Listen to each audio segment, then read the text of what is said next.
Good morning and welcome to the Capital Gang. I am Oscar Semoyam Soke, and as Moses Karule of the morning show would say, with a bevy of topics for discussion. Already in the studio, I have Honorable Lydia Wanyoto Mutende. You are most welcome to Gang, Honorable. Thank you, Oscar. And to my colleagues on the Gang, Honorable Semuju, and my brother, neighbor at home, Nyamurunga, senior citizen from Tororo, Socheng, and to our listeners, good morning, and may you enjoy the Capital Gang. I'm Lydia Wanyoto Mutende. I bring you greetings from Mbale City, the city of the brave. The city of the brave. I've just come from Bunyoro. Bunyoro, we had the presidential parish development model for 4 days. We were able to launch the Bunyoro Public University and do a lot of other things for Bunyoro. So Bunyoro sub-region also brings you greetings, but biologically and organically Mbale City. Thank you. Okay, you Oscar, forgot. They arrested the woman in Busheng who questioned the president that your visit is costing 3 billion, and then you come to supervise implementation of 1 million. We're going to talk monies today. The MP from there should tell us if she has been released. We're going to talk money. Lydia, since you took my job of introducing you, forgot Katesh. Okay, I would like to also welcome to the Gang Honorable Ibrahim Semju, our MP from Chira. You already finished that one. And Honorable Katesh from Nyamurunga from Tororo, and my brother Katesh. Katesh has been doing it's a season for the budget for circular, and I think he's a very busy person because he's one of the tech professionals but also legislators in that sector of the budget and economic. So karibu sana my brother Katesh. Twashemerera kukwakira kandi nokureba ababushenyi mwebale munonga okutereza Katesh. Thank you very much. Byona nabigamba. I know that it is also time for Ntunguka. So all the posters for elections. Ntunguka. No, Lydia is a member of SEC, and I'm sure that our voice is well spread across all the voters. I keep reminding her that clearly, but this voice is mainly for the women of Uganda, NRM, in SEC. Yes, so, that one I do it with one heart. Thank you, Lydia. Thank you for helping me. Doing your job, but you can pay me some $10. I've given you airtime in many languages. So, Honorable Semuju, you start us off. Before, I've seen a bit clips from a minority report, but what was passed as we were busy in Kawempe? Semuju, sorry. If you allow, let me start with the process. Government presented a request, I think the third schedule. We passed a budget of 72 trillion. Since then, they have revised it to about 77 trillion through additional or supplementary budgets. Since you want process, you might as well start it at 50-something trillion. Then overnight it went to 70. No. The budget of this financial year, which ends in June, June 30th, is 72 trillion. At the initial presentation, wasn't it? Okay, so no, I mean, if you begin at the very, very beginning. Since that's where you wanted to go. So the first document presented before Parliament was 52. It grew to 54. It became 66.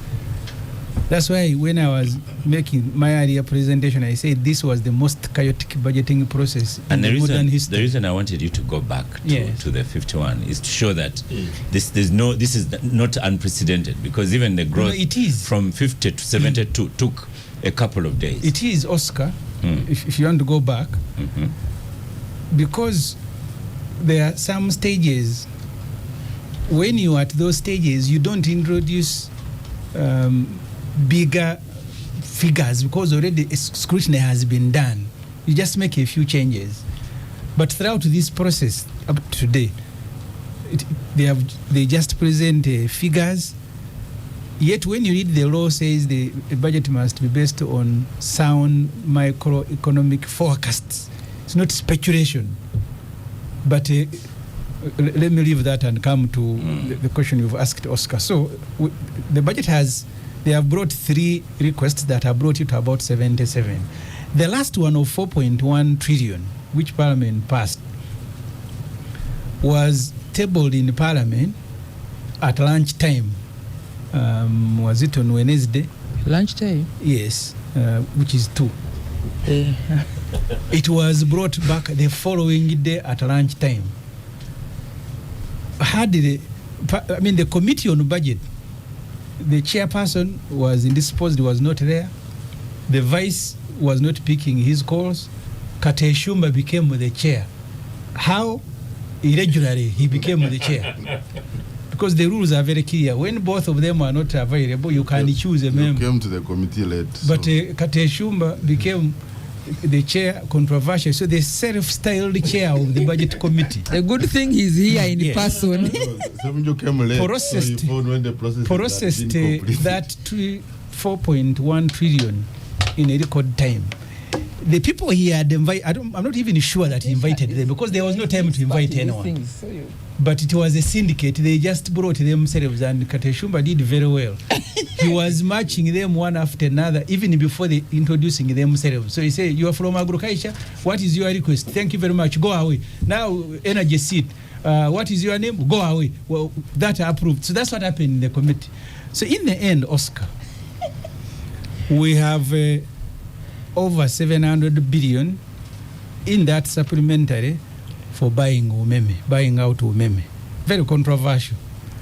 And if you allow me to marry it with a request, you see, this government of Bafere, you process a loan to pay UMEME before you have come to agreement on the total buyout. But UMEME is hearing you that you are processing for me $190 million US. Ooh. So as you are negotiating outside, but you're also loading the money in the boxes, here, even if you are stupid and you are UMEME, if you hear that they are also processing you the money 190, which is about 700 and something billion, you'll actually have to inflate your figures because the buyout, which is the 700 something billion in the budget, was meant to be done after Auditor General. The Auditor General is crying, Oscar. He says, "You guys give me at least up to next week. I don't know how much you guys must pay to UMEME, but these ones are processing the money, nonetheless." And then you had the money for Amina. This one was a sugar factory that has failed. We are giving her 115 billion. The documents, this Kate Shumba kept in the meeting saying, "You bring documents." But even before the documents were brought, Kate Shumba was on the floor saying, "You pass the money."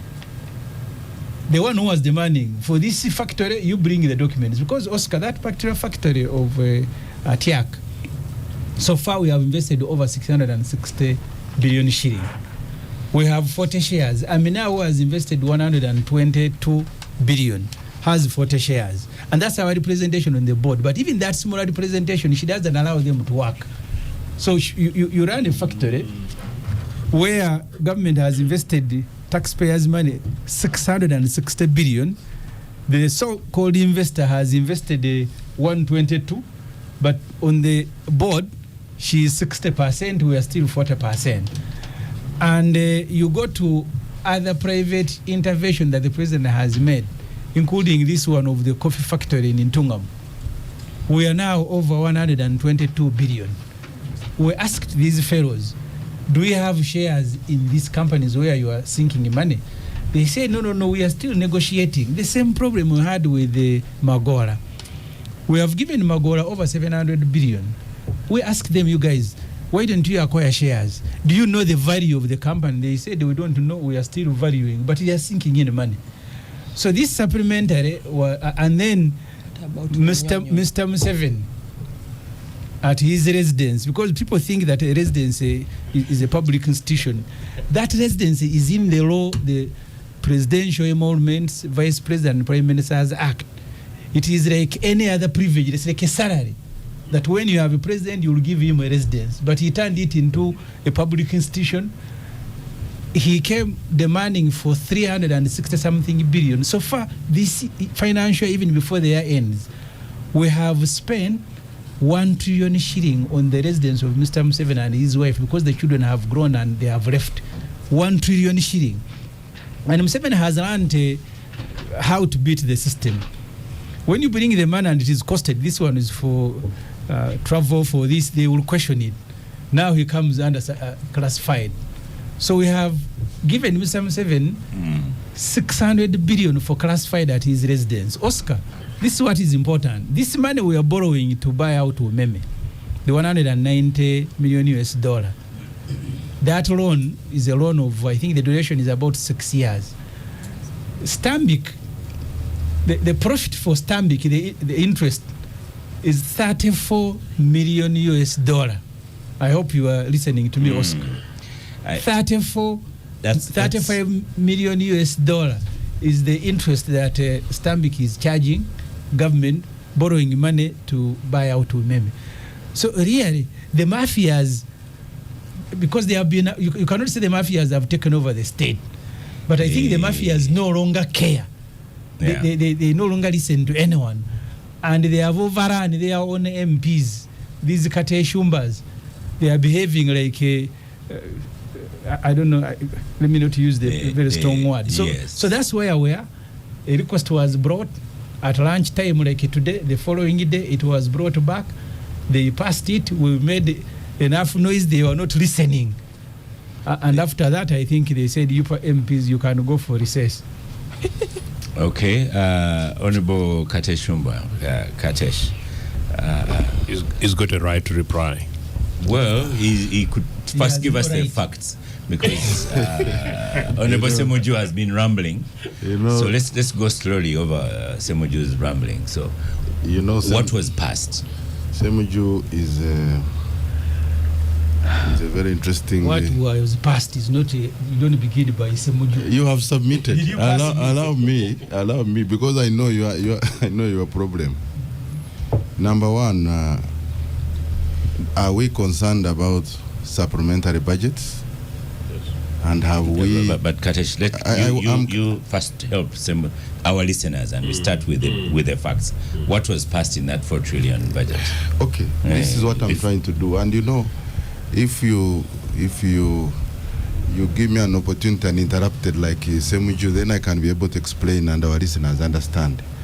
Because matters of finance are not supposed to be sensationalized. Supplementary schedule number 3 was introduced in Parliament. And some of us have always consistently raised issues around supplementary funding. I remember when the new PSST took over, he mentioned that supplementary funding is going to be over. It's going to be history. And I even asked the minister when he appeared before us. So there is no doubt I am on the same page with all the members who are concerned about issues of supplementary budgeting. And the reason, of course, they have given. Now, for this particular schedule, it has 2 parts. It has Part A, which had 1.1 trillion, and Part B, which had 3.14 trillion. And I will explain. Part A, 1.13 trillion, relates to supplementary, where government is allowed to spend in accordance with regulation with the Public Finance Management Act, where the government is allowed to spend within 3% legal limit if the need arises of the budget, and report to Parliament within 4 months. So essentially, the 1.13 trillion that we are talking about in that supplementary budget was already spent, and it is inconsequential for Parliament. Listen, yes, they come for for approval, but money has already been spent. So there is nothing, whether Semuju stands on the door, dances, the money has already been spent. What we can do is to question prioritization for future improvements as far as Part A is concerned. There is no doubt. Semuju has been in Parliament longer than me. He knows.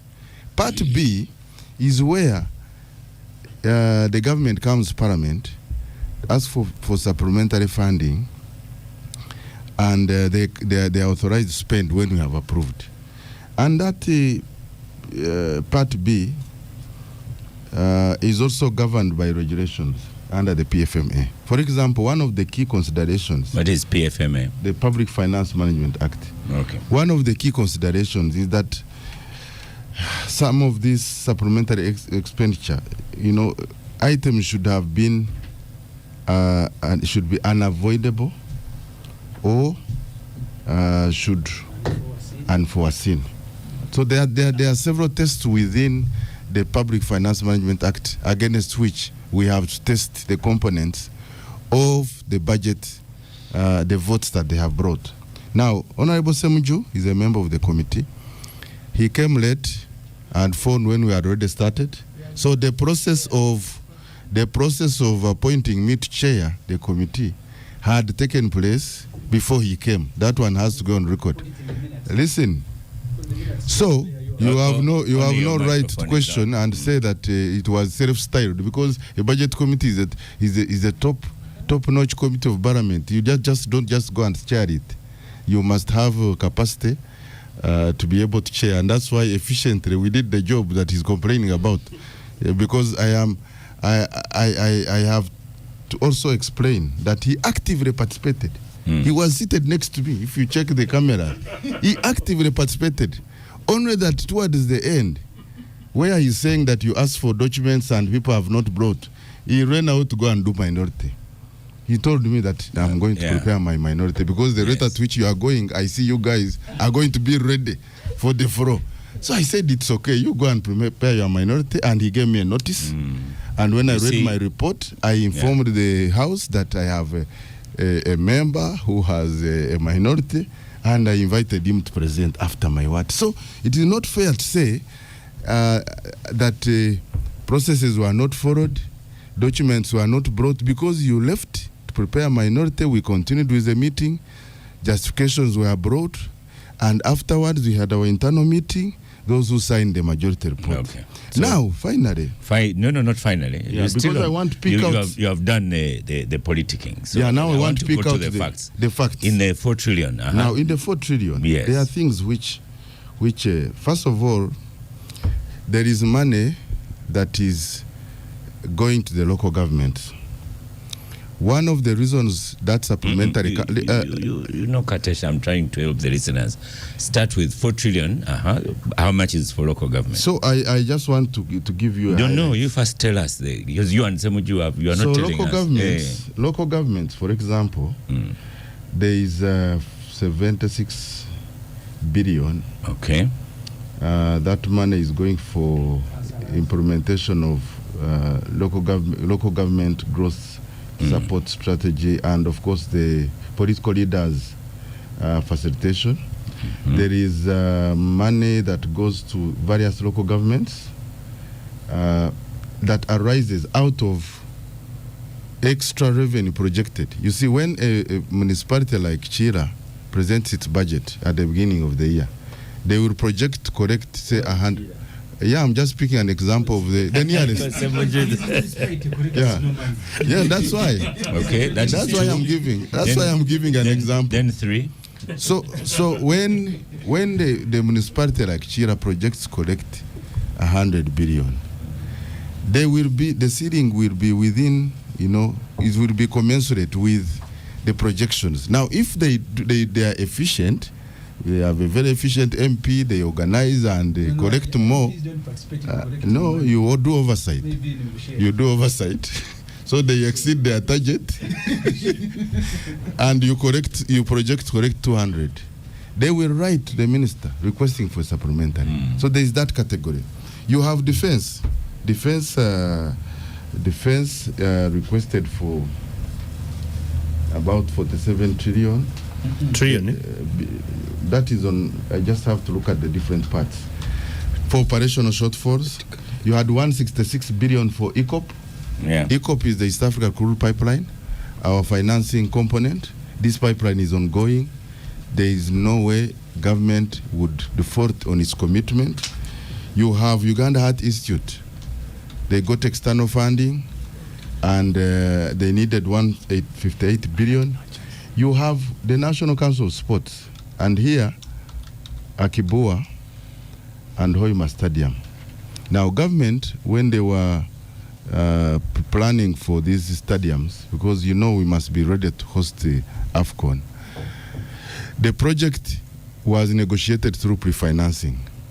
When they reached somewhere, they found that the money was expensive. And so they decided as government, let's look for money and fund this. And that's how the supplementary comes up. So there are various components I can take you through, but what I wanted to indicate... What you wanted to indicate, go on. Of course, you are a member of the...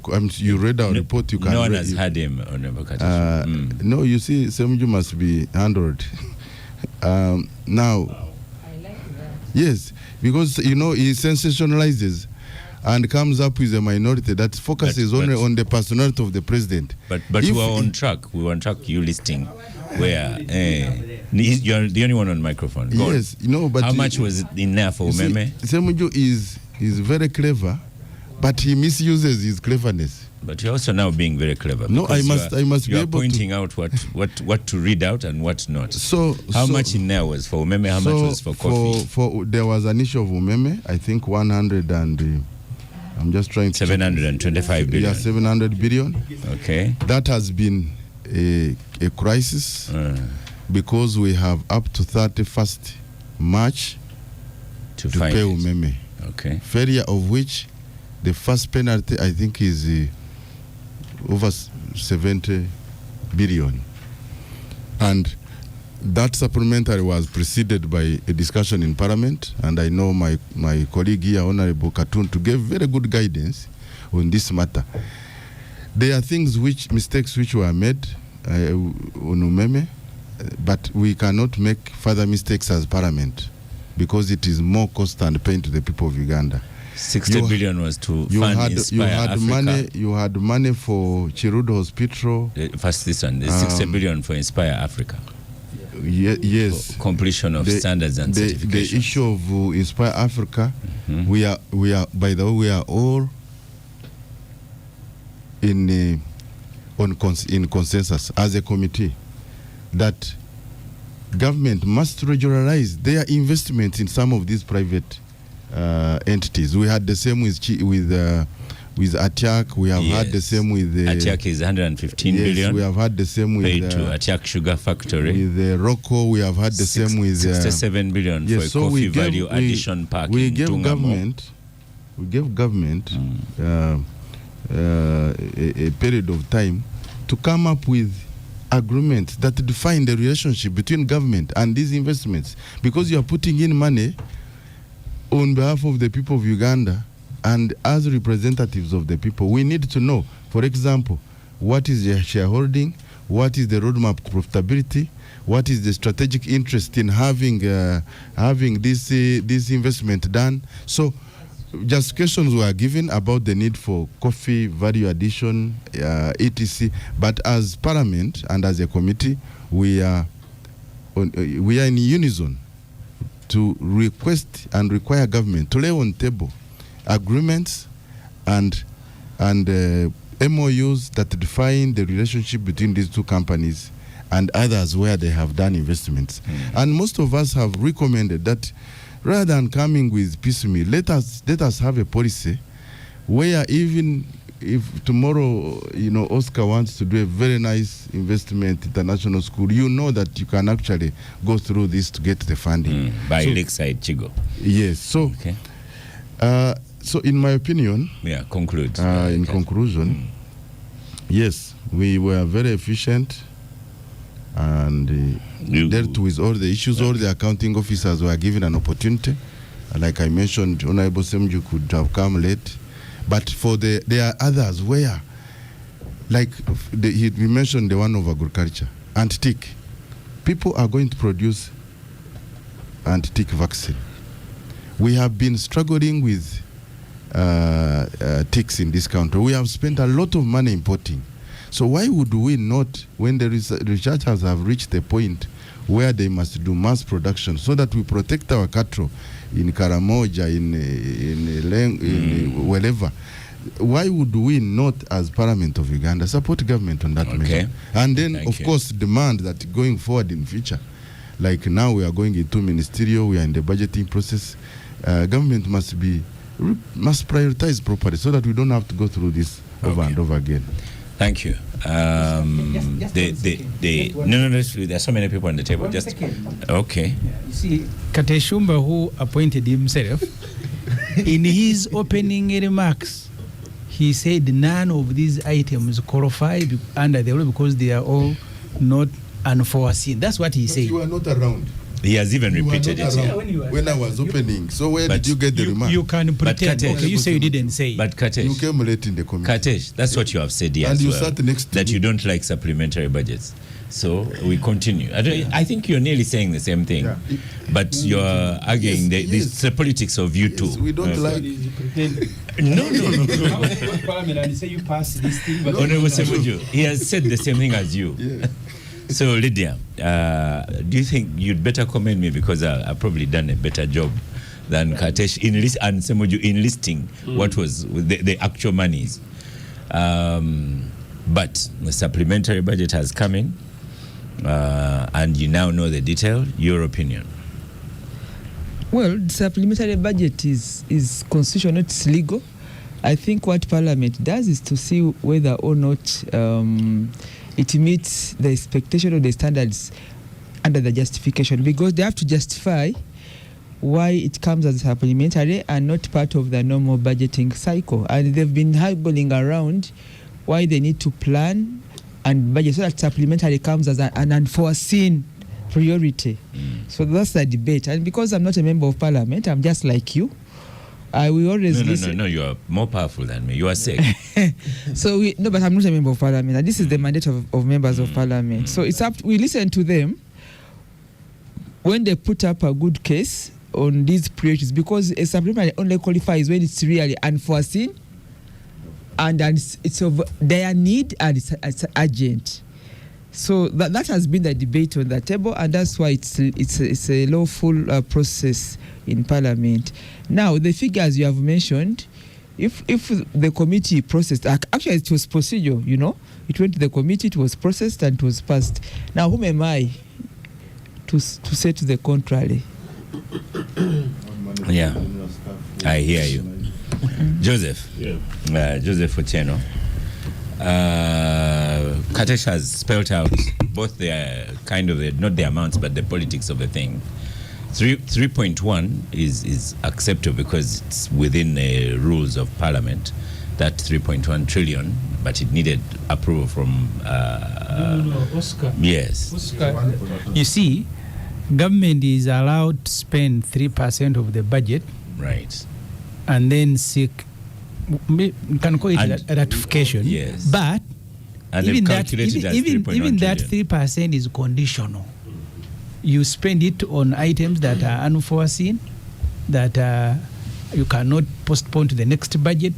So you don't just spend because they have said spend 3%. There are conditions. Right. Joseph, over to you. I'm rarely lost for word on to where to start on this. Oscar, when I was coming here, I was really, really fired up. But thanks to Ibrahim, as ever, he's my area member of Parliament, although I walked on a bumpy road here. Then Katesh took all the time, and I was quite content for him to continue. But with absolute respect, the conversation we're having is actually an in-house conversation. Most of the listeners would really not make sense of what we're discussing here today. The fact, Oscar, is that we all know what is wrong. The fact is we all know where most of these monies are going. We do. Oh. And the fact is we also know how massively abused the supplementary staff is abused. And the fact is that I thought Katesh nearly mentioned it, the fact that the so-called investors are actually individuals, and we should actually call them individuals for what they are. The fact is that I don't know how many people in Butende or somewhere in Buchiri or Busesa can start up a business, believe that they can actually make huge amount of money and create jobs and opportunities for people in Busoga, and apply for monies and be supported by the state, the manner in which we are supporting some very dubious guys in Atiak every financial year, some very dubious guys in Loboa every financial year. So the issue is not the detail. The detail we can go ahead and discuss. But also, I genuinely wonder, Katesh, you're such a fantastic economist and financer. The truth is that you know the implications of the burdens that we're giving to our children and children's children cumulatively every year. A young member of parliament, rather impressively, 3 years ago told me that, Joseph, this supplementary thing, we're going to block it, and I think Katesh said it. In normal times, we all know that there is something dirty going on, and basically burdening ourselves. So how we continue to allow the process of supplementary year in, year out, it tells you either the Minister of Finance does not know how Mabati accesses his compound, or there's something fundamentally wrong with the people who do the planning. Why is it that every year we cannot predict the emergencies that are happening here? I am saying that because I know some of our colleagues here, Katai should find himself in a very difficult position, because one is a member of parliament, but particularly he's from the ruling establishment in that sense, But genuinely we know it is absolutely wrong. For a regime that has been in power for 40 years, and a regime that possibly does not have a Ministry of Planning and Economic Development like UPC did, no wonder it was fine. But you actually don't need somebody at a commissioner level to go through these processes. So I think that is really the problem. And I know that Lydia was very brief, but I knew that she was quite incensed, as much as I am, that how can you begin thinking for me? We are abusing a process. Body language.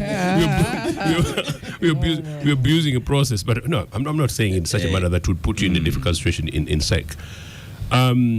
We need to revisit. No, but I've been clear. I'm not a member of parliament. Why would I come to begin lamenting about their work? No, you made a fantastic submission, Lydia. Look, it is wrong, the manner in which supplementaries are being used and abused. But how are we able to get members of parliament across the house, across the floor, in a non-political way? And I think this is much more to members of parliament who are from the ruling NRM, for them to stand up and say no. We can't. And the young member of parliament who told me this was actually from the ruling NRM, he said that he saw what it was and promised me that it was something that was going to change. I think in principle that's what we need to change. And sometimes they have no chance, because I think sometimes they go to caucus and then a position is taken and that's it. And I mean, caucus is parliament, isn't it? And the predominant parliamentarians, of course, in there they go down party caucus, and then beyond that, there's some other members of the caucus. There's no reason why they don't stand firm and say no, including yes. You see, parliament is put in a very difficult position. No. You cannot, for example, you have Akibua Stadium and Hoima Stadium. But who doesn't know about this? Yes. So if you want to put a parliament in a corner, and then you say you turn around as executive and say, you see, we went to parliament, they broke us, they have frustrated us. You are turning the population against us. So we must the executive is blackmailing you guys, and the executive has been black. We must deal with the problem of the executive, Katesh. But we should not put parliament Katesh. in a situation where the public I am a member against us. Okay. I'm a member. Joseph, conclude. I'm a member of the public. We know the executive has been blackmailing you guys, and they do blackmail you. And what I'm saying is that, look, you should take a position, take a stand, and we, the public, the Fifth Estate, will defend and protect and support you. The executive is using and abusing you, and the executive is at the heart of this. In fact, they're the ones who are on trial. Katesh is not on microphone. I must welcome Honorable Abdul Katonto. Welcome to Gang. I knew you had a class to attend this morning. Yes, sure. And don't give an impression that I've just walked in. I have been quietly listening to my colleague. Though I came late, I'm sorry. Mr. Benjamin Katana of the NUP, you're most welcome to Gang. Thank you, Oscar. For you, let me point out maybe where you could comment, because people have commented on UMEME Maybe we'll comment on that a little later, and we'll have a show on it. But there's 115 million going to Atiak Sugar Factory. And according to Joseph here, he says they're given money every year. It's not verified. Yes. Pardon? Actually, twice a year. not Twice a once year. In the budget and in the supplementary. Then there's 67 million for a coffee valuation addition park in Tungamo district. 280 for Ruboa. Then for coffee, there are two chunks. There's the 60, and there's a 67 somewhere for Inspire. There's even starting capital for purchasing coffee from the farmers. So start from it. Yeah, I think, Oscar, about three things. One is the casual manner in which the NRM of Lydia and Museveni runs this country. You could say Lydia and Katesh. They are the ones here. Well, they are both agents. Yes, the casual manner in which they run government, that you every other time you're spending taxpayers' money, which is actually borrowed, on initiatives for which there are no structured arrangements between government and these private entities.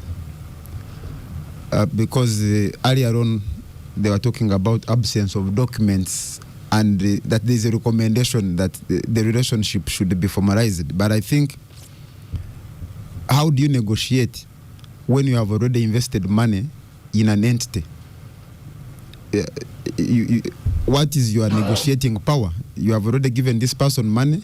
You can even choose to say, there is no discussion we are having. You never lent money to me, and things of that nature. But number two is also the process through which these initiatives access funding from the coffers of the state. That you have individuals, there is no known arrangement through which people can approach the Ministry of Finance or any other authorized entity and seek support of that nature. But you have individuals, because I know Lydia, and she takes me to Museveni, and the next day I'm on the budget, receiving 67 billion in addition to 100 billion that I've already received to start a coffee something in some village. The other aspect is about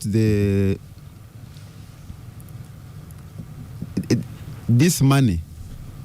Are people laundering taxpayers' money in the name of supporting initiatives?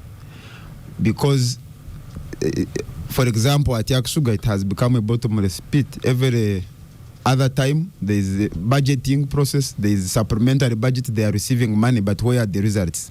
We do not know the returns they are, if any, that they are filing. What is the taxpayer gaining from this process? They are not even telling us how many Ugandans are employed in this organization. They are not telling us. So the unseriousness, but that also about the indiscipline in the budgeting process, because these initiatives are not emergencies. There was a budget process through which, if these people merited support, they could have come through the budget process, the 72 trillion budget that was passed. But again, in January, I think there was a supplementary budget through which Rubowa benefited. Now there is a supplementary budget through which Atiak Sugar and this facility in Ntungamo is receiving money, and Rubowa. These are not emergencies. They have not just happened.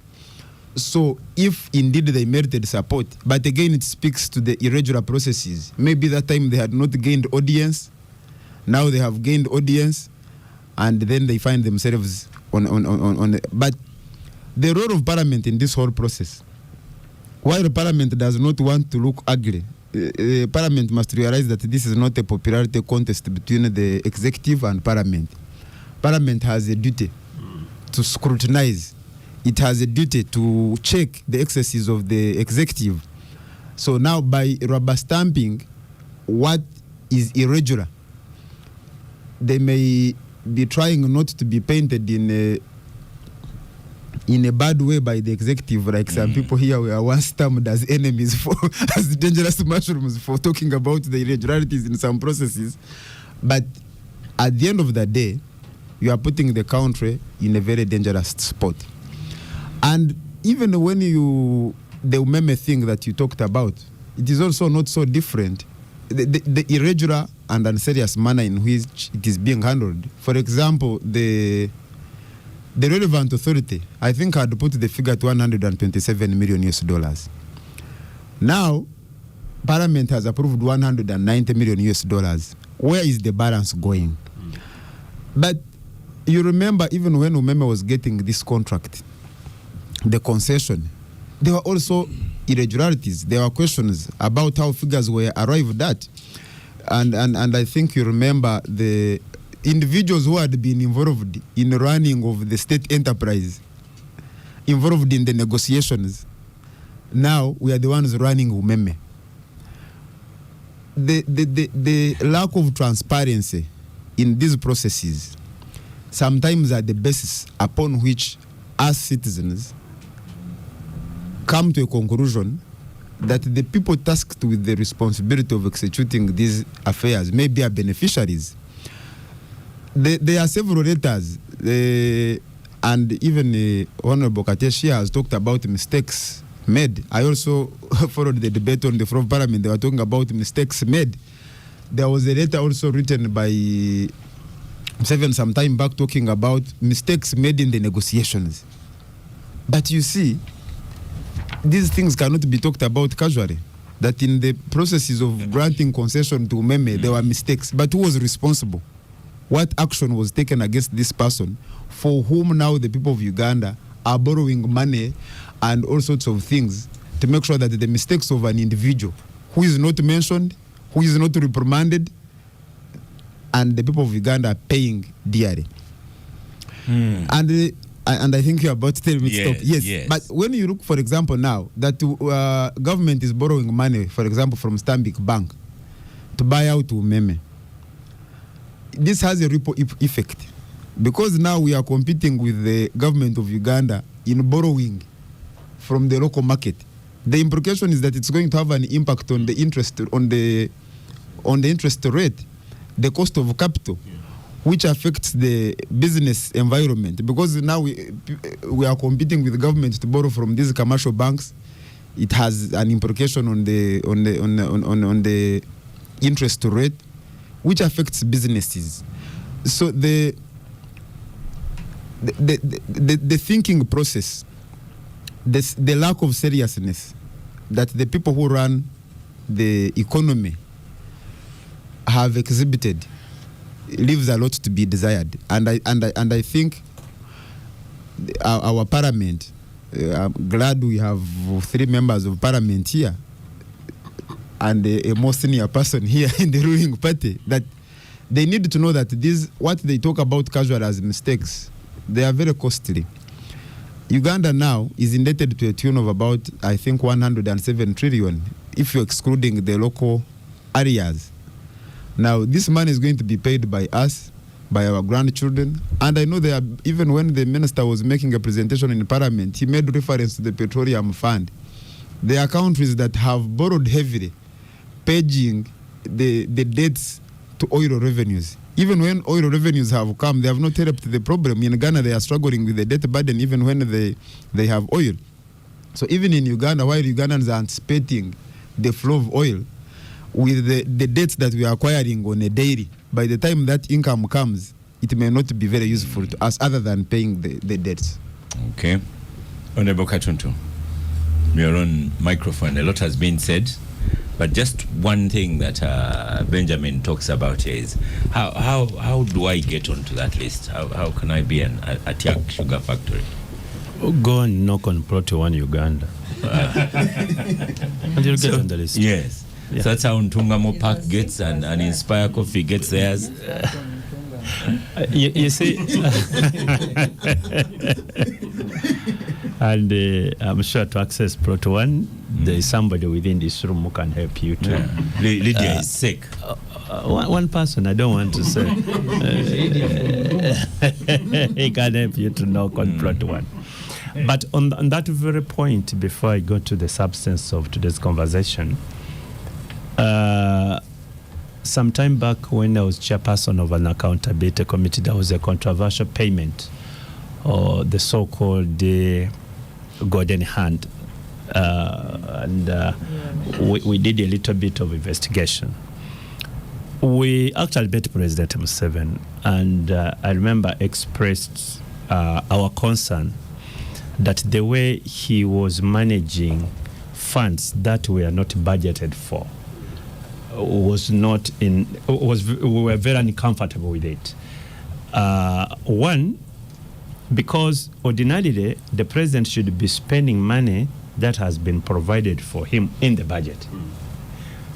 What was happening then and is happening now is that he spends, and then the budget is made to actualize the spending, and we thought that was wrong. And I took almost an hour trying to explain to the president that first of all, you go to Bugdet and somehow you get to say, yeah, I'll give you this, I'll give you this. Now, the budget process must cover those pledges. And sometimes there are too many, they are uncoordinated, and we thought it was not correct for a budget process. He sort of agreed and said, okay, now why don't you work with the Attorney General and you bring a law such that we can streamline it. And we put it in our report. At that time, the Attorney General was the Honorable Yaruhanga. But somehow it never came up. Because I think it is very wrong to have expenditures, at the heat of the moment, big expenditures, and people coming sometimes convincing you, but you by the time you realize it was not correct, you've already made orders. And now the budget people, these guys who are under the budget, must find money to fulfill presidential pledges. And some of the problems we're having are exactly that. Because once he has made those pledges, then these people must look for money. There's a presidential pledge here, there's a presidential pledge here, then you go into supplementaries. And we had found a solution to it. Our suggestion was that, for example, every year we say, okay, Mr. President, this year we are giving you 180 billion. I'm just for argument purposes. So work within that, so that it is budgeted for in that financial year. And then once it is finished, the president, his handler should advise him, sir, no, you can't make any pledge because the budget line is exhausted. That is purely what we call fiscal discipline. It's what we call a budgetary discipline. And that's what we are looking for. The late his soul rest in peace, Keith was seated in the very chair I think Joseph is seated in, and he said, this thing about supplement, I will not allow. My brother Ramadan comes and the economics that what? Works. The economics that works. He said the supplementary is not an economics that works. We are back to the same story.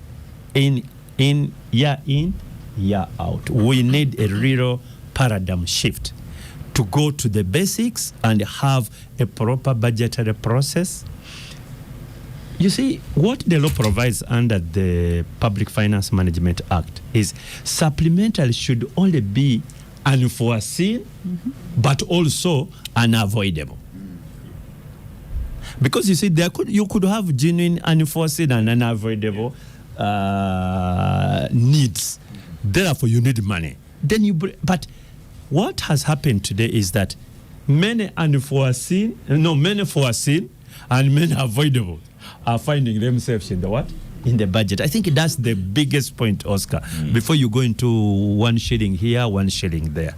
Until we go back to the Public Finance Management Act, I say, look here, supplementary should only be for unforeseen and unavoidable. Because that's what the law provides. Growing coffee. But if you say Coffee Park in Tungamo. No. Let us look at the Central Road thing. Really, sometimes we talked about it and we get sick about it. Yes. For the whole last, I think, 7 years, this thing was before the COVID. We've been talking about Luvoa. And so everything about Luvoa is can be foreseen and it can be avoidable. And yet we find ourselves in that. And Oscar... Do you mind just... No. Just let him. I want him to finish, and I'm going to ask him a question. Then I'll have you. Then Katesh. Then Semuju. But I've even not started now. but then we have a question. Let me finish. Okay. Then you ask. Then we have the famous 3%. You see what has happened, and really we need to get serious on this. That sometimes sectoral committees or Parliament is unhappy with some proposed expenditures, then they are rejected. However, the executive goes ahead and use the 3%. And spends. Under the 3%. Yes, then he comes and say, by the way, you rejected it, but we've spent it anyway. So really, it is vulgarizing actually the reason why we should have the 3%. Because an expenditure that has been rejected by Parliament, and you cannot go ahead and make that expenditure, and then you come to the same Parliament and say, by the way, you refused, but we've spent it, but now do a retrospective approval. That is wrong. And one of the problems we are having with this supplementary is exactly that. Thirdly, when you look at this supplementary, there are issues where everybody is uncomfortable with. Then there are other expenditures which should be there. What government does, you mix them up, such that you see... tie your hands. Tie your hands. And you're like, they say, no, but there's money for ticks. Now you tell me the people who are having a problem with ticks, what we do. There is money for local governments. So what do you do? And it's not about beauty contest, my brother. You see, at the end of the day, you are talking about politician. If you are from Lango and there is a proposed budget about Akibua, or you're from the north, and they say it is in that supplementary, and you are the one being seen as fighting it. There is a price to pay politically. If you are the one from Hoima, and then they are saying, look here, we are putting up this, I think in this past supplementary we provided 257 billion. And you are seen to for be the like... For the stadium in Hoima or for the airport? Okay. No, the stadium and so on. So, they mix them up. Then it becomes very difficult sometimes for people to say, no, this one is okay, this one is not okay. Now, let us go to, there is one which I actually supported, which is quite controversial. That is the UMEME Buyout. All of us know that, and I made this point, and I've made it during even the Obos committee report, that concession was a very bad concession. We committed ourselves to very, very unfair agreement. But unfair agreement is not an illegal agreement. You can have a bad agreement like indeed we have, but it is legal. So we have got legal commitments, obligation under that contract. And should we go ahead and say, well, we are not fulfilling them, then we breach it. And once we breach it, there are consequences, legal consequences. So you are tied up in those circumstances. One, from what I know, the reason why we entered into that very unfair agreement are two. One, and I said it yesterday, it is about bad manners. Bad manners in the sense that they are bad people for ulterior motives committed us to that agreement. But it could also be sheer incompetence. No. But the bad-mannered people took advantage of the crisis, which was the energy sector at that time, with all these load shadings and so on. So they are like, this is the only solution, this is the only solution. By the time we realized, we had been committed to. And the Boss committee had actually asked a repudiation of that contract. But the cost was going to be too high. Then they agreed that, no, let it run out, and we will not renew it. I think that was either the president who suggested, because they got the figures there, and the figures are very, very obscene. So now when they bring it here, they are not asking us to examine how we went into it, but what are the consequences of us not buying out this or not terminating it at the end, because it could have been even more costly.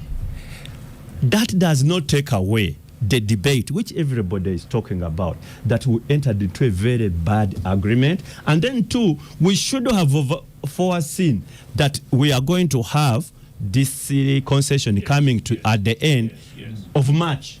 Therefore, the negotiations should have been earlier on. You understand this? Such that we don't cause a crisis of just 2, 3, 4, 5 days and so on.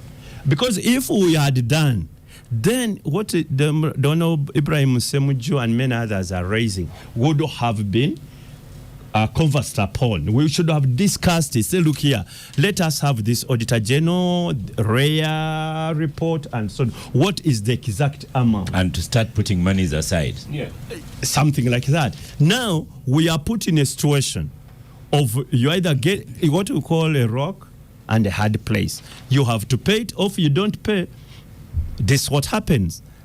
So to me, one, it is not a justification of people not doing their job, of budgeting discipline, but also of bad faith in terms of people who are in finance. We're going to stop for a quick break and then we'll have this concluded. This is the Capital FM. We're talking monies. Abdul puts a legal slant on it. He says it's not looking good, but it is legal. Joseph, you are next on microphone. What I haven't heard people discussing the gaps that have been caused by loss of funding in USAID. So do you foresee another supplementary budget? Because they provided a lot of health support. It will end in the next 3 months. Pardon? This year, financial year, is coming to an end in the next 90 days. So we may have health support in the next budget. They cannot bring a fourth schedule. Because 1 month the closure of financial, they brought a Oscar. Because the USAID support was immense. Oscar, you know, this is the most listened to program on Saturday mornings. And the listeners usually are very serious people. And many of the listeners may be people who are responsible for budgetary projections. So you don't give people opportunity to begin to think constructively forward, but in a very negative way, that come the next financial year, USAID is an opportunity and Trump is God-given for us to create and make money. So I am very disappointed. But number two, I'm delighted that I'm part of a full house that agrees with me. But no, that is coming, unlike I think Abdu has suggested that, well, it is coming in after the next 3 months or so. So we'll see lots and lots of this. And actually, on a very serious note, it's possibly the more reason why we need urgent review of our fiscal processes so that we begin to have a fiscal discipline, because part of the impact of whatever has been happening and on Trump and USAID is going to have huge implications.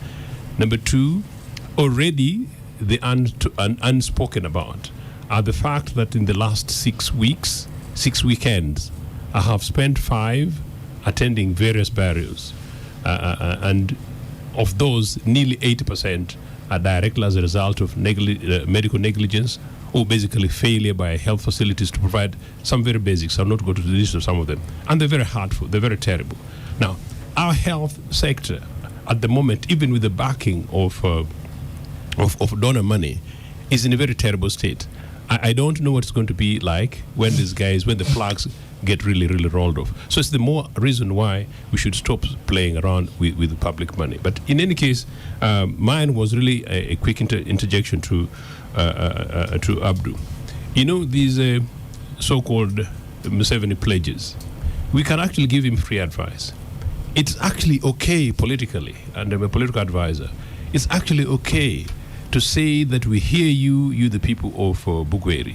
We hear you, I see your problem. But you know, we don't have money this year. We will be looking into this in the next financial year. I'll consider that.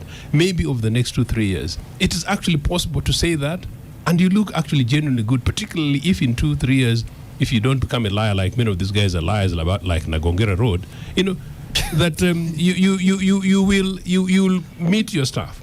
It's basically a matter of fiscal discipline, which we very, very urgently need. And you've rightly said, for example, the fact that we're going to begin to be having less and less money from elsewhere. The UMEME giveaway is a clear example. That how comes, and I think Abdul said it, I just want to re-emphasize, and everybody here agrees, we knew that it was a bad deal. We knew it was a deal that was coming to an end today. Why didn't we begin to sort out our pockets in the last 3-4 years, so that by the time we hit the end today, we would have been able to have monies to cater for this? Why do we have to do it like that? It's simply because, like I said earlier, that I don't know the guys who are in the Ministry of Finance. A future UPC government would restore Ministry of Planning and Economic Development, and in a trimmed government, it would deliver a fantastic program on this. But I think there is a national consensus. Sorry, Maybe a UPC local government. It will be government. Yeah. A UPC local government said local government. Oh no, and by the way, as a matter of interest, everywhere where UPC is governing, including LC1s, we don't have stories of failures and incompetences like this. But no, thankfully, a post-Museveni administration, whatever it is, I think the nearest best post-Museveni government must be one which is decent enough and decent that is able to deliver economic programs like the one that UPC did. And by the way, part of that is usually about how you balance the books and balance the budgets. And the other day I was on a certain program with somebody when they were talking about a budget deficit. And I told them that, well, UPC in 2 administrations delivered 3 balanced budgets over 2 administrations. So it's actually possible, meaning that what you've got to spend, you know what you don't have, and you know what you back for the future. Katesh, I just wanted to the big things for you, Katesh, to really consider is that the investment in private entities and people voting overwhelmingly for all those monies going in there, not a lot going to health, especially knowing that funding for health is down. Those are big biggies. Oscar, I've been on the budget committee and I consider myself technical to understand the problem. I will tell you that being on the budget committee of Parliament is one of the most stressful because for you go and write a 2-page minority focusing on pictures. But so don't respond to Honorable Semuju because it's not on I microphone. must put him in his, but no one is listening to him, so it's a bit confusing to the listeners. So yes, you come across as scoring alone. So when you are going through the budgeting process as Parliament, it's one of the most stressful processes. Why? Because you have a budget of 70 trillion, and we have you talked about how it started 58, it moves, and on the last day there is a corrigenda. All this is budget indiscipline and poor planning, and we all agree by Minister of Finance it should do things a bit better, because you see you end up putting us in a corner. Now, out of the 70 trillion, Oscar, when we listen to the sectors, because like now they have issued a second budget call circular, the ministries have laid ministerial policy statements, they are going to the committees of Parliament. Committees are going to, no, even some have, I think, have just changed, recycled. So they will. Cut that point. Yeah. I have no faith at all in this thing called technical people. Yes. That a ministry full of technical people who are being paid every year just recycle a policy statement and just put dates and names and they reproduce what last year we had the problem. It's so disgusting. Some of them laid the dummy. So disgusting. And because our rules have no process of verifying at that point, we went to the committee and then they said, no, what we laid was a dummy. We have a new one. So we have the real one here. We have a problem on our hands. Now, I'm explaining. Now, when they start appearing before committees of Parliament, whether it is health, education, one of the key outcomes is they will present a lot of unfunded, so the so-called unfunded priorities.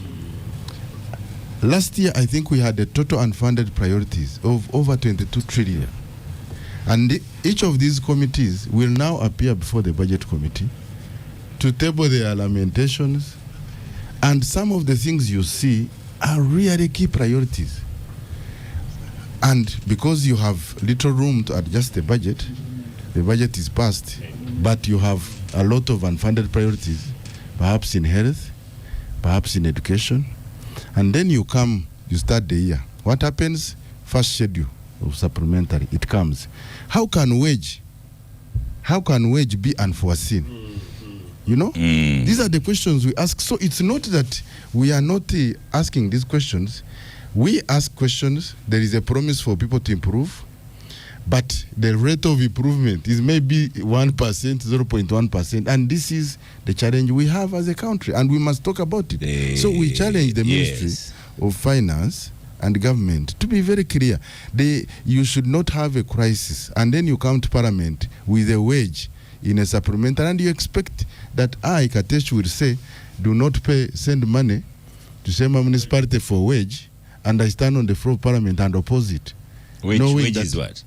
Wages. Oh, money, salary. Yes. Okay. Now, you have in this supplementary, you have money for UNRWA staff who were rationalized. They're on the streets. They are not. It was done a while ago. You know, they do not have. They have not been paid, and then you expect me to oppose it. No. On the floor of Parliament. So what I'm saying, Oscar, is that there has to be improvements. And finally, for Parliament. I don't say finally. I want to put something to you. Yes. I want to say we don't want to feel sorry for you saying you're having a difficult time on is it what you call a committee? Public Finance Committee. Budget Committee. So Kabushenga says that money you gave to coffee was not about coffee. But nursery, they've not paid arrears of nursery operators whose amounts were very much less. Farmers are struggling even to find seed. Then insult added to this injury was delivered to the dismantling of UCDA. Now they have nothing. Yes. And then he alleges that a good chunk of 60 billion went to Diamond Platinum. Then an American actor also got 500. I thought Diamond Platinum is a Tanzanian singer. What has a disco got to do with the coffee? He's even given the amount 60 in the 60 billion. Huh? For him, he got 200,000. You see, 500,000 went to Gibson, an American singer. Another one, the one in Tungamo will be for a marathon. Isn't this a guy who sang a Magufuli, something like that? So he's going to sing about coffee. And also the marathon is a promotion. And the marathon is also so when you say we should feel bad about your budget committee, we will not feel bad. No, and the technical people have passed that as that takes me to the point I wanted to raise. Emergency. The technical people have brought that. That takes me to the point I wanted to make. As Parliament, we are not absorbed from doing our work. The things you are raising, Oscar, that Kabushenga is raising, there are public accounts committees that actually scrutinize expenditures. But that's And these are parliamentary committees. There is Auditor General's report. They all go. And even the sector committees, I have been saying that some of them, when they appear before us, we ask them, have you really done your job properly? You know, when you look at section 20, I think it's 14 of the PFMA, one of the requirements is that this ministerial must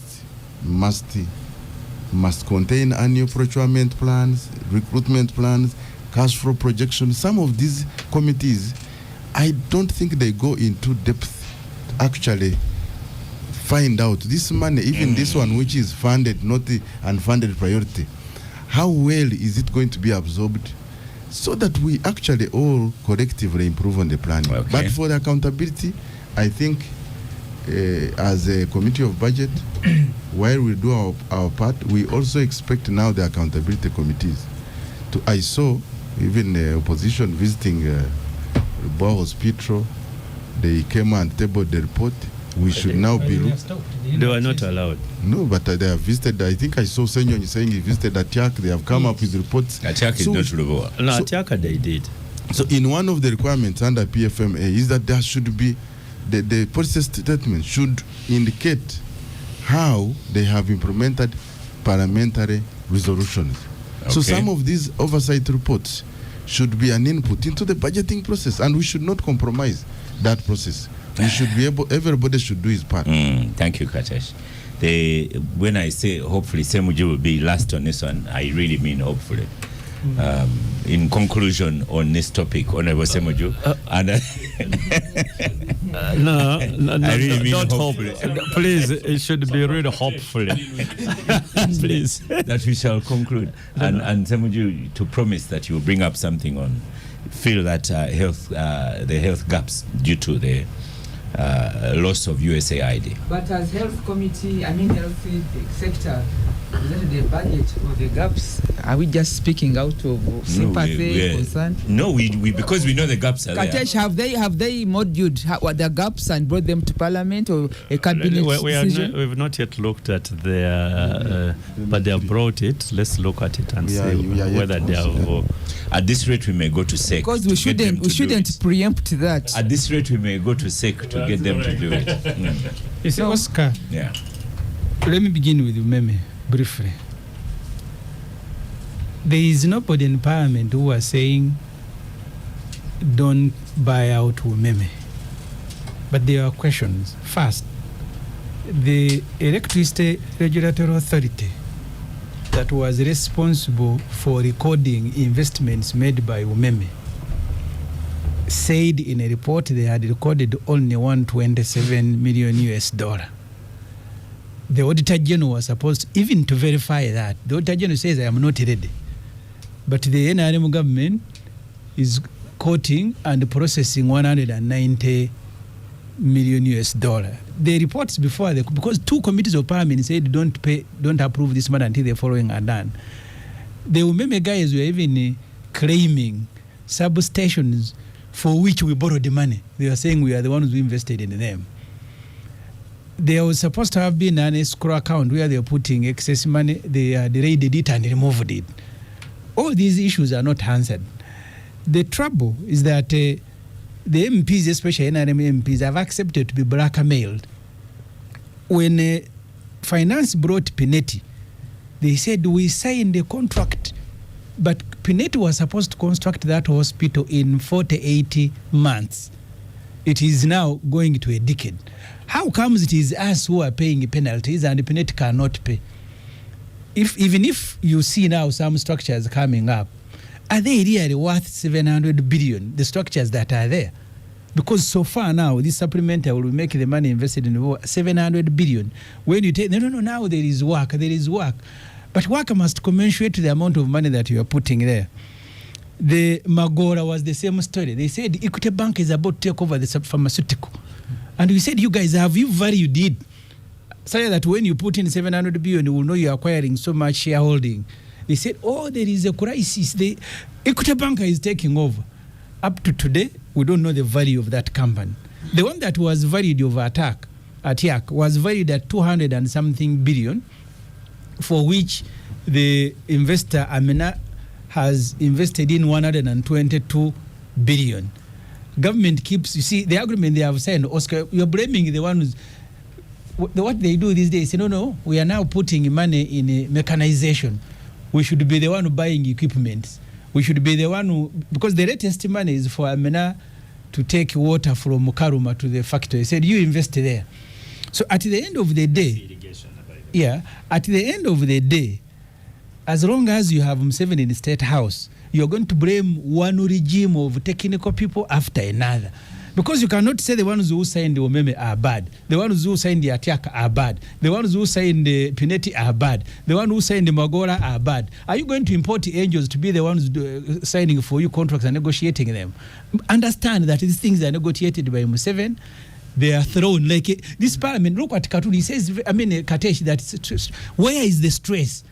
They bring things, your role is to say yes or no. Then you say yes and you say, I'm stressful. You must be mad. Because the law says you can refuse. But Semuju, you are not refusing. Didn't you sign Munyonyo? Munyonyo, interestingly, when they gave money to Sudil, the 12 billion for Commonwealth Resort, they told him the Auditor General is supposed to audit you because we have a stake. He said, did I ask you to bring your money in my private company? He has never been audited. So really, these things, you stop blaming technical people there at gunpoint. You MPs who are at liberty to refuse, you are not refusing. Now you are blaming. I've even stopped blaming Gobi. Because if he throws rubbish at you and you swallow, don't blame him. Yeah, the pressure that Gobi faces is not the same pressure that Katesh, who was not even a chairperson of the committee, is not even the deputy, but he found luxury and sharing, and now he's on the show. Who forced you to chair a meeting to do something? This pretense must stop. I told you, I hope the topic will close. You are not a chair of the committee, you are not even a deputy, but you go and chair a meeting and recommend and regard it, and then you come on the show and But say you attended the committee. Oscar finally. Semuju, Yes. before you leave the technocrat, Yes. Katesh has never felt that pressure as a technocrat. Yes, there I can At sympathize URA, with him. Yes. Because Where when you're they a had technical person, targets you are and really everything. cornered. But in Parliament, where you have liberty to say no and you say yes, and then you say I am stressed. So just an extension now. Yes. Does Katesh participate in setting targets, unreasonable targets, is what I put in brackets for URA? These As days, a former technocrat, yes. These days. Here, let him speak about it. But Oscar, let me conclude. Yeah. The public needs to understand that there is huge implication in all these decisions. This financial year in the budget, we have 34 trillion shilling as debt servicing. Next financial year, it is still at 21 trillion. Half of your budget is to service a debt. This money we are borrowing from Stanbic is a commercial loan. I have told you, Oscar, at the beginning of this show, that Stanbic, there were even reports in the Parliament that Stanbic was bribing some MPs because they have a 35 million US dollar interest on this loan. Why shouldn't they bribe MPs to pass it? So the implication is that maybe they don't need to bribe. They could talk to some MPs. I said I had it. I have no proof beyond hearing it in Parliament. The trouble that we have as all these things are happening, you're not talking about health. The other day when the Minister of Health appeared before us and Katesh, they said, you guys, we have an ICU unit with 28 beds. Only half is functioning. We have no money to recruit nurses. Is that the one in Ginger? No, the one here in Morago. Morago itself is 93% complete, the last phase of renovation. They have no money to complete renovation. And then they hear, that's why, if you speak to health, that's why Museveni removed the Lubowa. Initially, the contract had Pinetti and Rocco, and the Minister of Health was supposed to be the supervisor on behalf of Uganda. Those are Chieng and I think Diana were quarreling.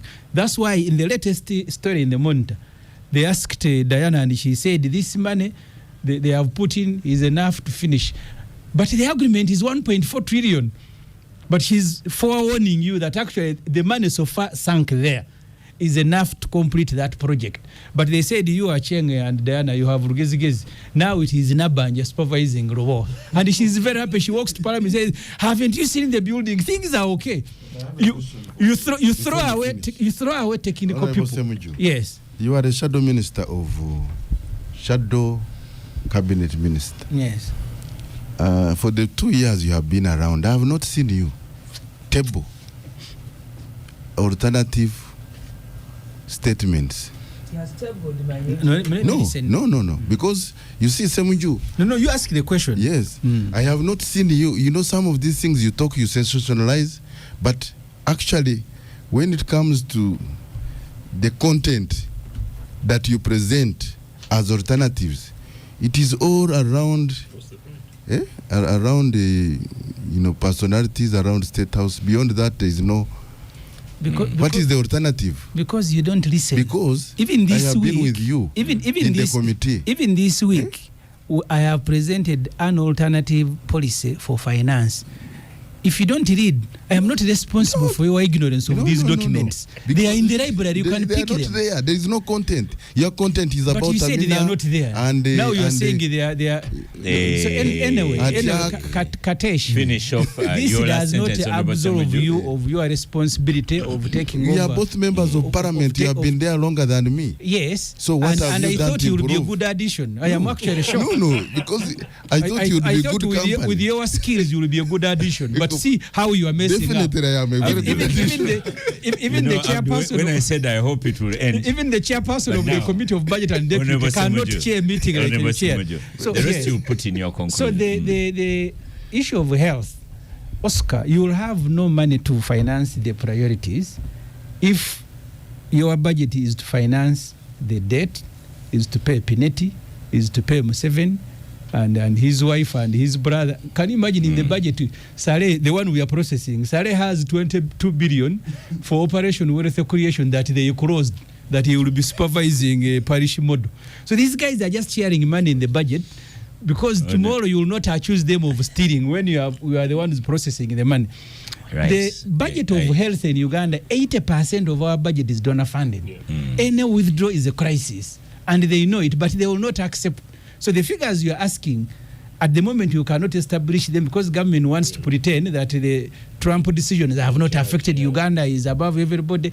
The same sort of statement Museveni used to make during COVID. But if Ethiopia, that doesn't rely a lot on donor money, is really complaining and planning for this, why aren't we? In COVID, Museveni said Uganda is not going to be affected by COVID. Didn't you hear him say that? We have factories, we have this. He does not want to create an impression that actually we are affected. We to be fair, we didn't die like the way those people died. It's 5 years now since that COVID outbreak. I came in a bit sneezy this morning, Abdu, and I was thinking 5 years ago they would send an ambulance to pick me up and so on, that you're about to die. But Benjamin Katana, let's change topics. No, before you change, I think there's something which we need to shortly. Okay, maybe we don't have to discuss all of us, but it's some concern I have, especially in Parliament. You see, whenever there is a budget process, nobody talks about the income. And it goes to the point these guys are talking about. Everybody, all MPs, and I look at them and I'm like, what's this going on? They're all looking at the expenditure. This road in blah, this blah, blah, blah. Nobody is like, where is government going to get money? Because the budget is about the income and expenditure. 100%, if you listen to them, and I don't know whether you guys watch TV, it is all about expenditure. All of them. You know, in Chira, there's this one, we need this, we did this hospital, yeah, we did this. Nobody says, okay, we need those. Where is the money coming from to finance it? Why? Because everybody talks for the gallery. And let me tell you, until Parliament also sits seriously and says, look here, we need to know that this is the pass which is available.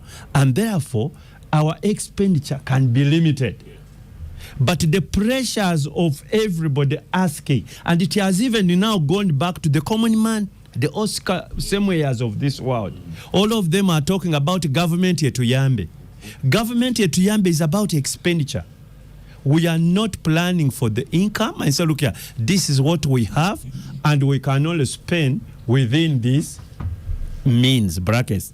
So we need a paradigm shift, you people, as a country and as Parliament. My colleagues should really sober up. It is about, all of them are asking for money for their consequences and so on. And even now, the people on the street, every village, government, that's why we were saying that even we must amend even the PFMA, that when you are laying the budget framework paper, it must be laid with the policy, economic and tax policies that also look at the other side of income. And because we discuss halfway, the entire government is wired on expenditure, but when it comes to the revenue source, Oscar, this budget, nobody talks about income. Everybody is talking about how we should spend money. Down we are going to stop for a break. But Abdul, next time don't use bad examples of Chira and Oscar Semoyams, okay? You need other examples. A lot of discussion going on in the break. So, Mr. Pardon? Including classified discussion. Those are your words. So, Benjamin Katana, as you were in the trenches of Kawempe, you've now known what was happening in Parliament. even then, your man has not been sworn in. So, and the president wrote a letter. I don't know. What is it? It was done in 24 hours. They were. No wonder, Michael. So, gazetted is the At correct night. word. Yeah. It's not gazetted. At the same time, the honorables, they pay attention, please. Joseph, just tap on their shoulders. At the same time, the president sent out a letter. I couldn't work out totally what the conclusion of that letter. He seemed to blame the Electoral Commission. Then he blamed the opposition. Then he blamed his party. But the one that has been very clear is Minister Balam. He has said, you people in NUP were cheating. You had stones. You wore a jet uniform. For him, he has been very clear. Well, the starting point is that the violence that characterized the Kawempe North by-elections was orchestrated by state institutions. You had soldiers wearing uniform bearing inscriptions of Joint Anti-Terrorism Task Force. That is not an organ of NUP, but an organ of the national security infrastructure. You had people in UPDF uniform. You had people in police uniform. You had RDCs who are employees of the state, including one Robert Kambugu, among others. You had the fellow you mentioned, Baram, coming with gangs of people to disrupt voting process and counting process at a number of polling stations. Yes, there was violence in Kawempe by elections, but orchestrated by the state. And therefore, by Museveni trying to blame it on NUP and by extension his agent, Baram, he's just trying to gaslight the people.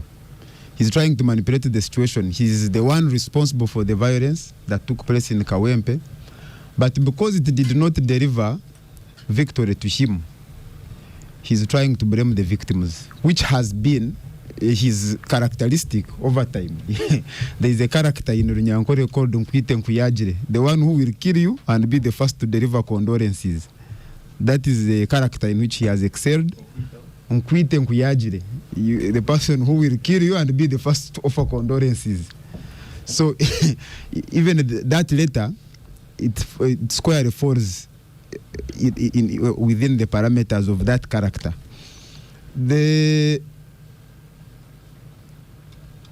If there is a person that was disadvantaged in the whole process, was the NUP candidate, the now MP-elect Narukola Yimbazi. The whole world saw how he was arrested and harassed on the day of nominations without any single provocation from him. The minister seems to say he was abducted to protect him from NUP. But I don't think that the minister is I don't know the kind words to use to refer to his conduct, but the one who made those comments. Yeah, but he's just being dishonest, and it's a shame that a person who bears that title can dance and celebrate on there are many victims who lost their legs. There are many victims who were beaten and bled in full view of the public. You saw the man who was being dragged on the tarmac by the DPC of Wandegea. So for Baram to come up and say that it is NUP which was beating people, I think it is shameful. If he had any sense of responsibility, he would have had by now, he would have had at least the courage to apologize to the victims for really making fun of their problems. And what happened in Kawempe is not unique. It is what the NRM has done in most of the electoral processes in this country. You remember some time back in Kayunga when there was a by-election, that they even altered the results. I've mentioned it here before, and he said I needed to come with evidence. When they altered the results, we have had people being shot and killed during campaigns in 2001 in Rukunjiri, in 2006 at Borange, in 2021 across the country. So there is a thread of political violence, and this political violence is largely orchestrated by the NRM.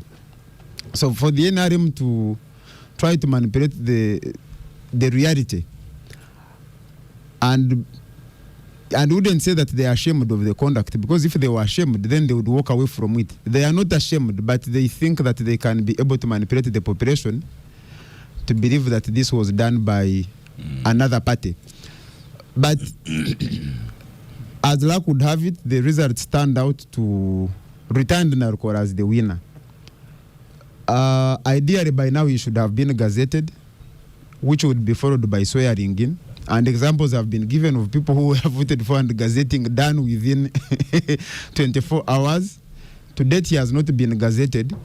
Because? That explanation can best be given by the Electoral Commission. But from where we stand, we believe that the Electoral Commission has been intimidated by the comments of Museveni.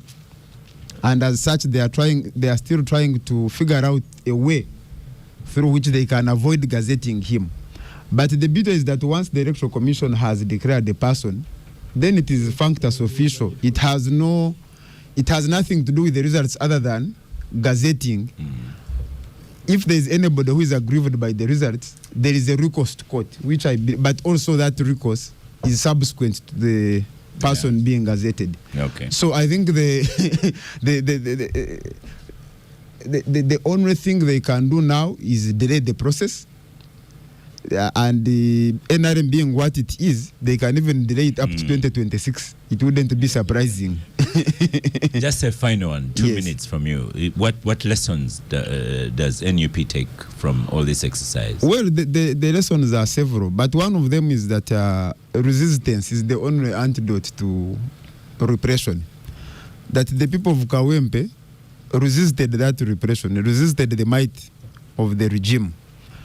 And by the way, what I forgot to mention, while people were being beaten and tortured, you had the Chief of Defense Forces cheering on the people who were beating them. And so the footprints are very clear on who was doing this. So number two is that the other lesson, other than resistance, is that it's within it is the people of Uganda, this is not restricted to Kawempe, to stand up and reaffirm and stand up to the repression, stand up to the military deployment, and reassert their rights as citizens to choose their leaders. That nobody will come from anywhere else to say that this is how the electoral process should go. People will complain, but for us, we know that this is a reality we must deal with, because NRM survives through repression and through co-opting state institutions to do its politics. Thank you, Benjamin Katana.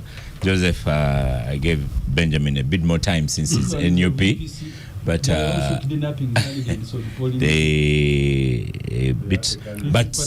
Kawempe was volatile. Last week we talked about the media. We talked about how the media suffered, but now we see even after the elections the whole thing is still lingering. What's your view? You know, the amount of noise I've had over my ears in the last 30 seconds. Your microphone is first switched off. He had defeated the elections. Yes. So I want to hear him. No, that's fantastic. Actually, the noise I've had around me is predominantly from people who cheered Museveni when he lost the elections in Mbarara in 1980.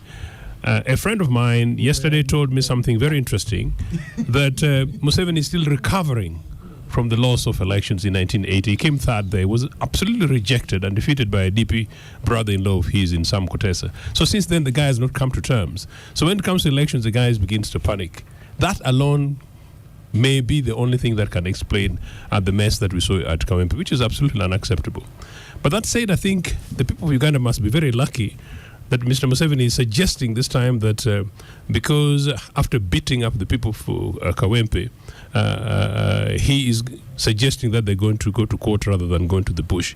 Because imagine another bush by Museveni, the manner in which he did in Luweero. In any case, actually part of the argument that I made Oscar severally, but not on this program as yet, is that considering the fact that the people of Kawempe were amongst the people who gave Museveni huge amount of goodwill in the 80s to break apart a democratically elected government, they should be the last people whom Museveni should beat up with his security agents the way he did in Kawempe.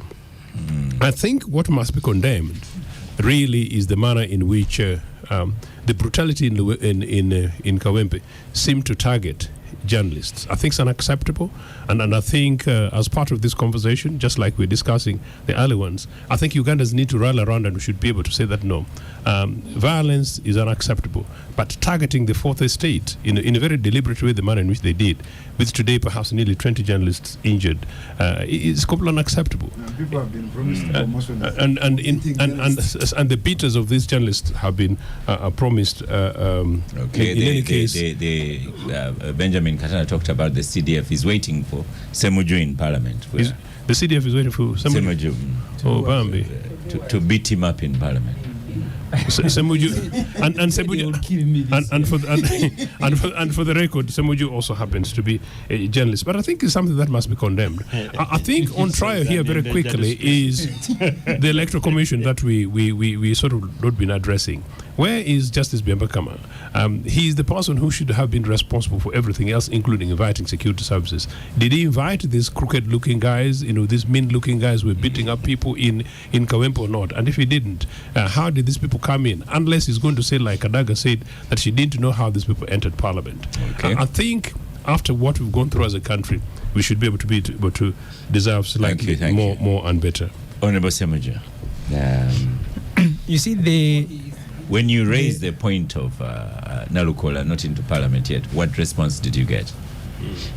The speaker candidate also said, I'm waiting for the Gazette, because for her or anyone else can only swear you in after receiving a communication.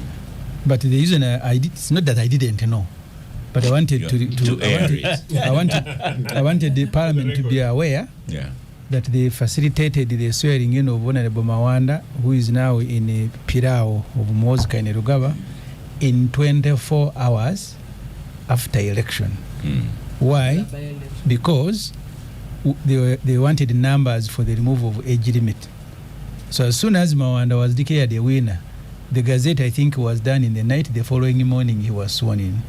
So because Parliament cannot say for us we are only waiting. That's why I wanted the Speaker and Parliament to take note of that. You cannot not just sit here and say we are waiting. You have a duty to call those whose duty it is to communicate the results. Why are you not communicating them?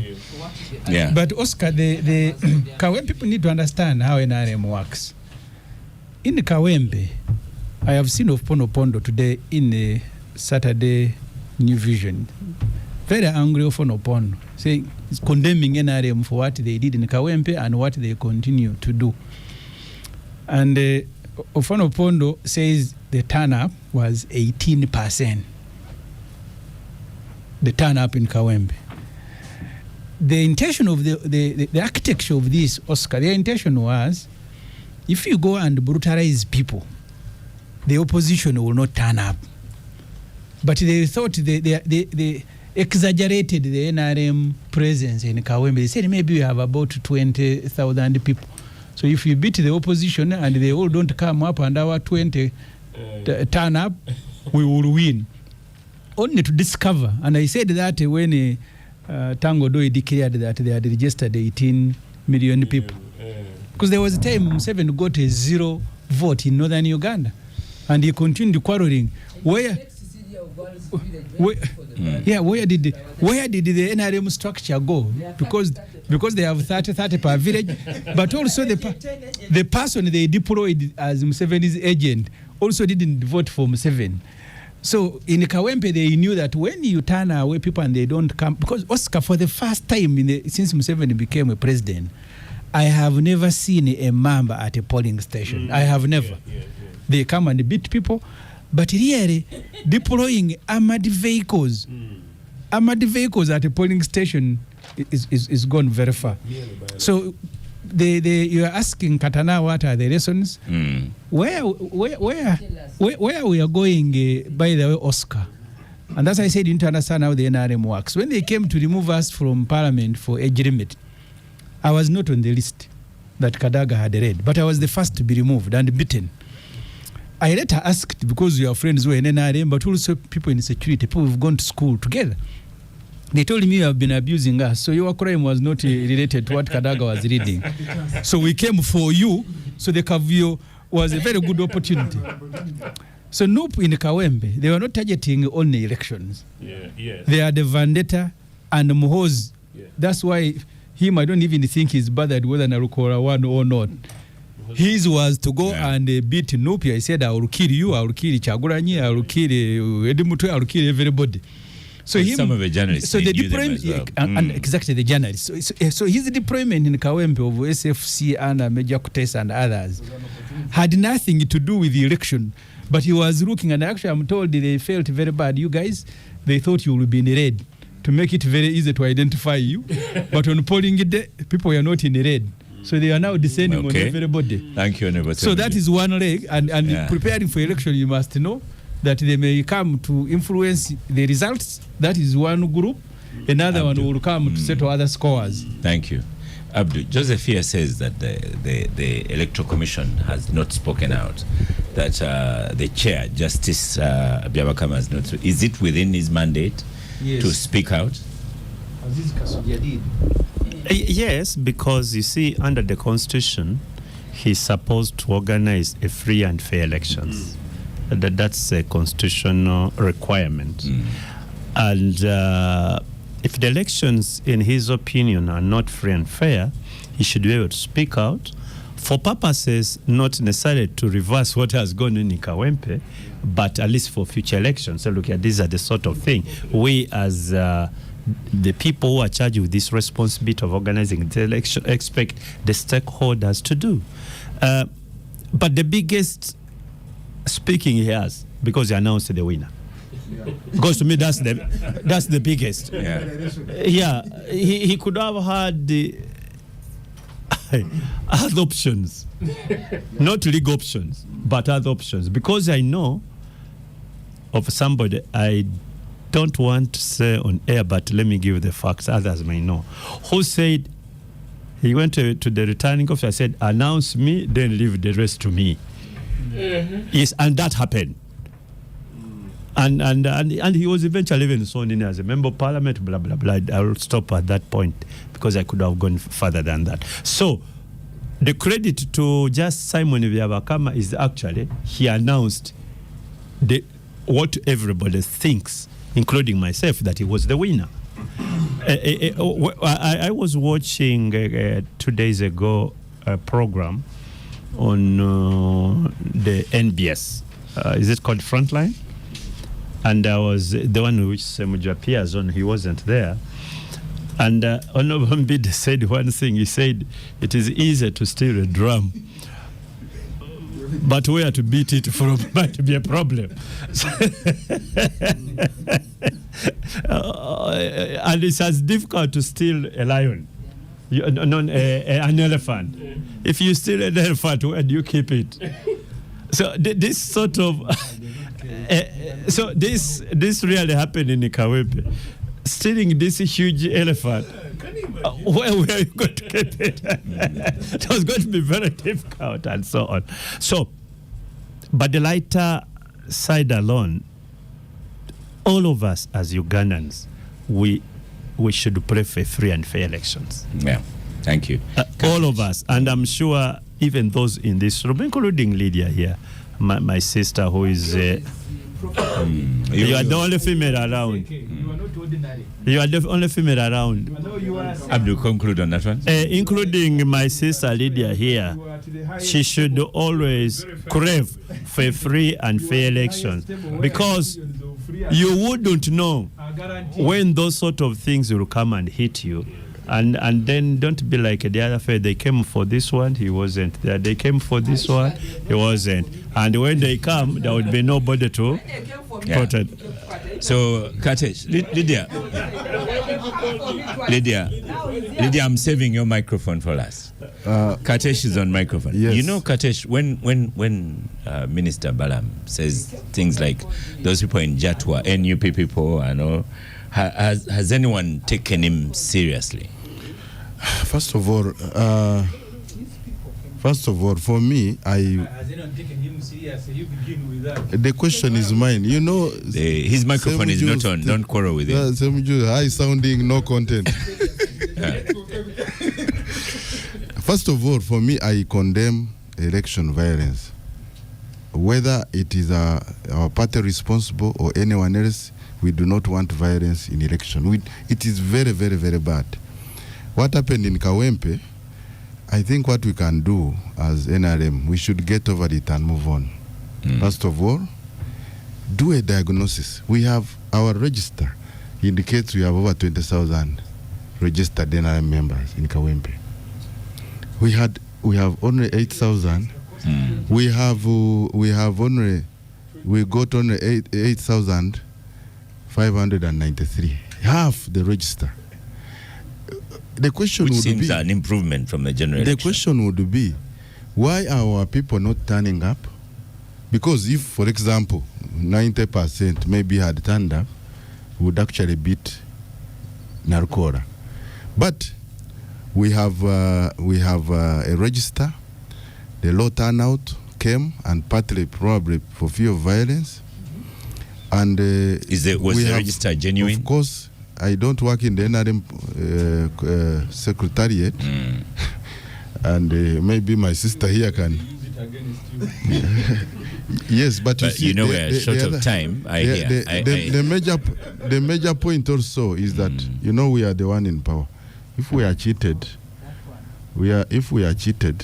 it means that maybe we need to take responsibility to prevent ourselves from being cheated. Yeah. So for me, I know that the party has a right to go to court. It is democratic. Correct. But in my opinion, we need... You're gone? In your opinion? They have a... In your opinion, in my Katesh, opinion, only one person. We should do a diagnosis as a party. I'm giving you an extra minute, Katesh. Yes. You yourself have personally suffered from his electoral malpractices via your opponents, and this was all an NRM thing. Yeah, but I was very... I had to make sure that I do not subject myself to a position of being cheated. And I think when the register of NRM in Shema was tampered with, I protested. Yeah. I protested to the party president, and the SEC made a decision, and I believe that's why a decision was made. And sometime in the middle of your tenure, I think individuals who. and sometime in your tenure again, you have people attacking you, and this is all NRM. We are in politics. Yeah. So we should have a thick skin. Whatever happens, it is politics. Yeah. The most important thing is how do you fight back. If you go down, you are finished. If you okay. So Lydia, lessons from Kawempe and also for NRM. You, in some ways, you've been in that position before. So even though you benefit as well from a cleaned up election. I've said here before that even in our own party, like party primaries, they are very competitive and sometimes they turn violent. And even at the general elections, because we are all meddled up, maybe look at the presidential, but there are people that really suffer because there is violence. And very true. I want to continue with my narrative of last Saturday. I'm trying to search for people's souls to deal with extremists. We have extremists at all fronts, and they don't do good to the governance of the country. Last week, when I came here, I was pleading with all of you, including you, Oscar, who did not want to listen to me, to say that when we were deployed in Kawempe, if everybody did what we did in Imperere, cumulatively would have delivered some semblance of results that people would have believed in. But you are all very hard on me, you bashed me, but of all people that went to Kawempe, I am one of the few that walked proudly to the Tale Center with the signed results. And those results, among others, is what you are talking about, an elected leader. Now, when all of you rubbish the results and say they were so violent and that there was no election, you have a situation which you have now, which again you want to say we had an election with a voted person. At the same day, you said boxes were thrown out and people, and it's only me among a few people who said yes, I walked the Tale Center of the country with some results. It's not because I'm clever. It's not because first of all, I do not subscribe to violence. But I believe. Then you are clever. I strongly believe, Oscar, and Katun was here shouting at me, said, I strongly believe that we must plead to reduce and link our country from extremists at all fronts. Every side of people are shouting here, extremism is not going to deliver our country. And if we had collective maturity, not maturity maybe, but holding back of emotions, collectively for every parish in Kawempe would have delivered some results. The people were speaking here on social media who left Kawempe without a single declaration form. But they want to talk about results. And those are extremists. Now, do you understand? You know? Now, do you see where I'm coming from, Benjamin? Do you see where I'm coming from? At the end of that day, we need leaders that are not extremists. And we have to choose here on Capital Gang, including you, Oscar. If you are going to go extremist, we'll go all the way and then we'll come back. Yeah, last Saturday they were shouting at me. No. But at the end of that day, I was telling you people, Oscar, I was telling you people that it's good to be assigned. But there are too many in Noop. Why are you in Noop yourself? You were told. That's why you should come to UPC. Why, Oscar? Can I have my time? That's why you were told. I don't want to be parted to the Noop store. No, Noop wanted to come and beat us, but they found us peaceful and organized. Moving now, you see when it is. Joseph has I also have the invited you examples. to NUP. Can I talk? But, can I give my microphone to Katana? So when I finish, I can talk. No. It's because I have hit you on the head. Let's agree as leaders not to massage extremism at all fronts. And I want to repeat, Oscar. Let me repeat this, I only Oscar. have your microphone on. When I was in Kawempe and now you talk. Many of you wanted to kill me here last Saturday, and You I said are on your own. we were Now yes. I said we were deployed. We were deployed in Kawempe. Listen, I said we were deployed in Kawempe to deliver an election. Me who was in Impedere, if you check in the records of the commission, there are results there. There are some people who are deployed, they have no results there, but they are still talking about Kawempe. What did we go to do in Kawempe? So for me, last week I said we need leadership. I was rubbished. I've come to add on my narration. We need to isolate ourselves from extremists at all fronts. And that is going to deliver our country. It's not good enough for you to go and sit on a TV, on social media, then you come here and start blasting us, abusing us, when actually you can contribute to no extremism. Extremists are there, they are known, and not all of us are in one box. Benjamin here, you may say you are Noop, you are clean, I don't know, but there are people who have been victims of Noop. Okay. Those Bigali can finish you in 1 minute if you are not careful. Thank you. You have Bigali. Thank you, Lydia. You have this funny call thing called the. So they call hoo hoo, and people come on you in 1 second. Thank you, Lydia Nyoto Mutende. We need to deal with extremism. Thank you, Honorable This country should Katesh. never be for extremists. Thank you, Honorable Katuntu. Thank you, Honorable Semuju. Thank you, Joseph Otieno, for inviting. Also, thank you for inviting Lydia to UPC. Though Semuju said UPC is not the party. Thank you, Benjamin Katana, and congratulations on your win. My tweet of the day, I think, is BMK Gift Senior says, after beating them thoroughly well during the election, they were turned away from covering the PDM tours in Bunyoro. I am Oscar Semoyam Soke, and I shall see you next week.